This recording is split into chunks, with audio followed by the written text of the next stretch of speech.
Tim and Joel on Nova. You had a very interesting evening last night, didn't you, Joel? Yes, if you've seen the news about the Melbourne Comedy Festival Gala being cancelled last night, I was there. I was backstage waiting to go on, and it was quite the night. I mean, obviously, first of all, thoughts and all of that to the family of the poor person that passed away during the start of the show up in the dress circle of the Palais Theatre last night. Comics were on stage performing at the time.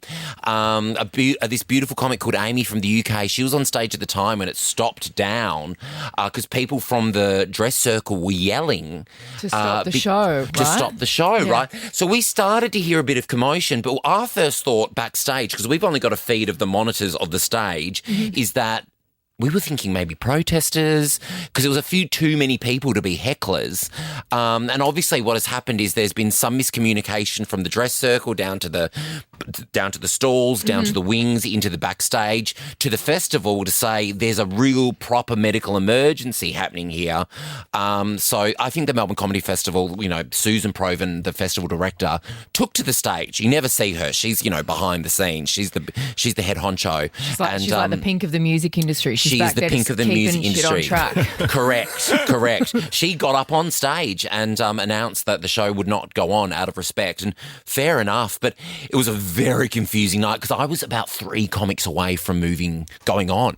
So I was about 12 minutes off going on stage. So I was going up the roller coaster of, energising myself. Totally. And I'd been moved to one of the first holding pens to the side. So I didn't really, you sort of get moved from pen to pen as you get closer to the stage because it's all like a very well-oiled machine. But my gosh, what a night. I feel so sorry for the family and the people sitting around them. It was... I mean, what a thing to happen. So sad, but also to experience as another audience member, to see that and be around that, be witness to it. But then also you do think about how huge that event is, and all of you backstage and all of the time and effort and thought and all the the agents and everyone's there Totally. backstage. And also we're taught as comics, the show must go on. So until I think Amy realised that it was really serious, you kind of push through a bit of commotion happening in the crowd, especially when you're trying to do your best 4 minutes on the gala. Of course. I mean, I've had someone have a medical emergency right in front of the stage when I was doing a performance. I think it was in Adelaide, down at Elder Park. It was one of those Australia Day concerts. They have like 20,000 people. It's from the stage all the way up to the road. And filled with elders. Yeah. Yes. And you do, I had to keep going with the show while this thing was happening in front, because you do, there's fireworks, the airspace is being cleared for the planes and the fireworks to go. It's quite a thing. You have to. The show must go on kind of thing.